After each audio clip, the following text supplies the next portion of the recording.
3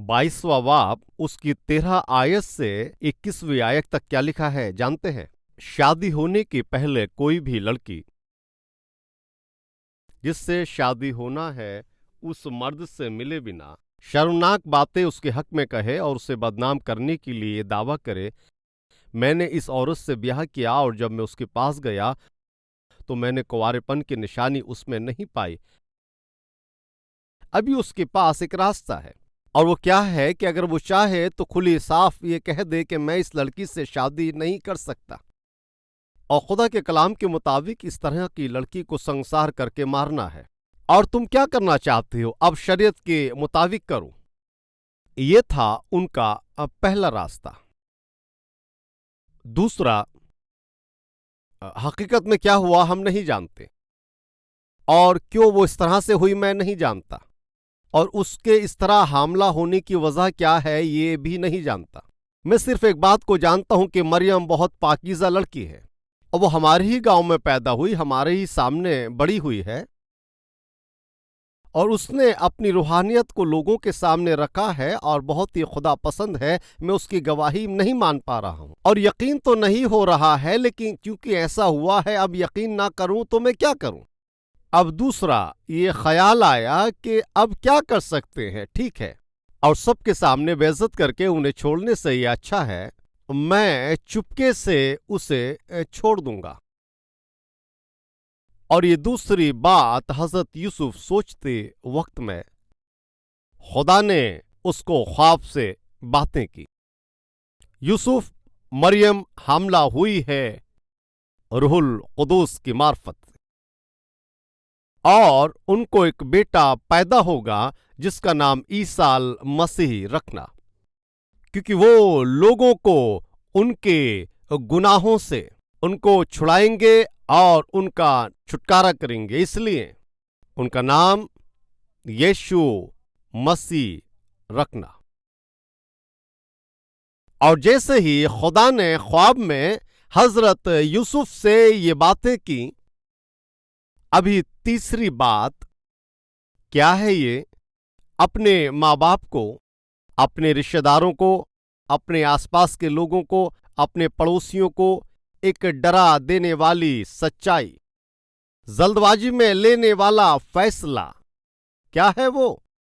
और पूरी दुनिया सोच रही है शादी होने से पहले ही ये लड़की कैसे हामला हो गई, और ऊपर से एक दूर देश में गई, बहुत वक्त तक रही और वापस आते ही और ये हामला नजर आती है, शायद गलती हुई, छोड़ दो।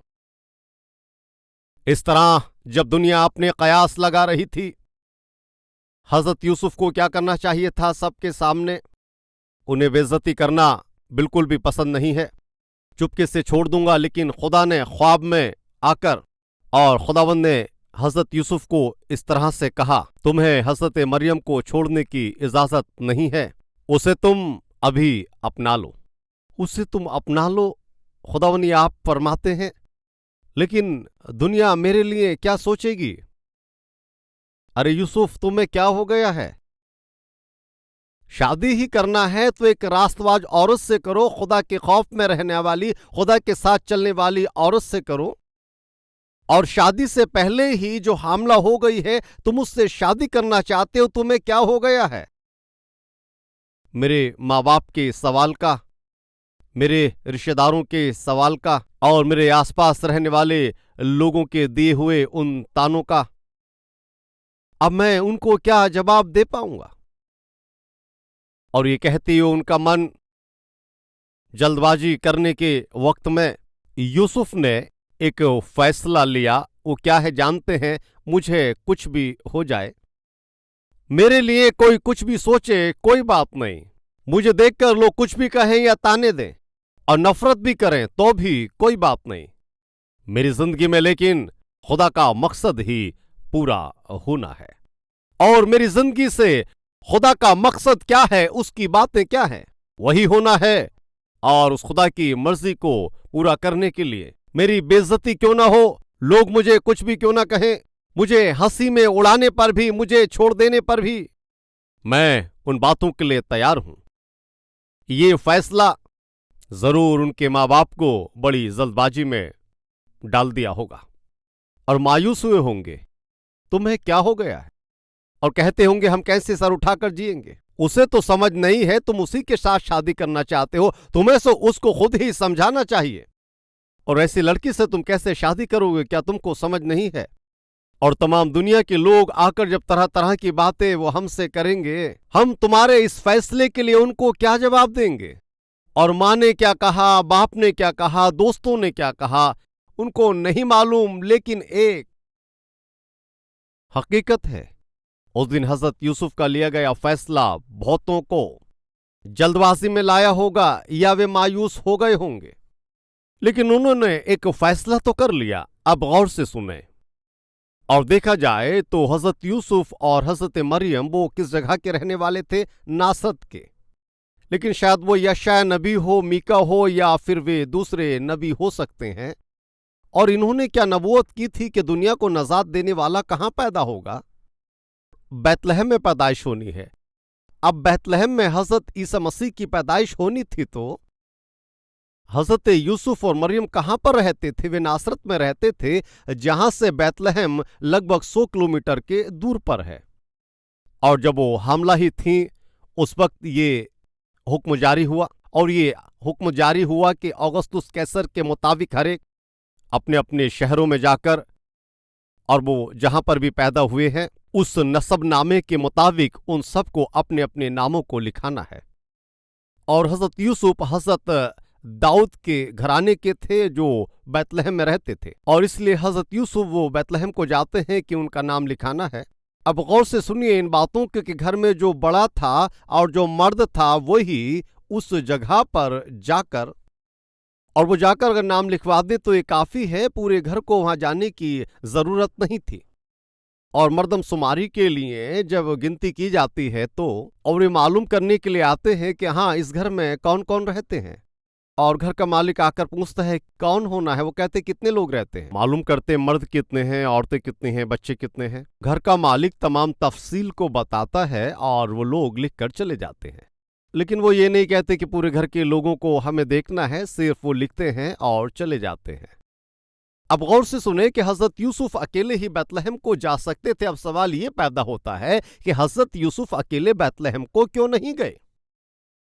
मैं बताता हूं उसकी वजह क्या है। क्योंकि वो पूरा गांव उस वक्त तक हजरत मरियम को ताने देता था, और लोग कहते रहे होंगे कि शायद ये तो शादी से पहले ही हामला हो गई है, इस तरह की बातें लोग कहते होंगे।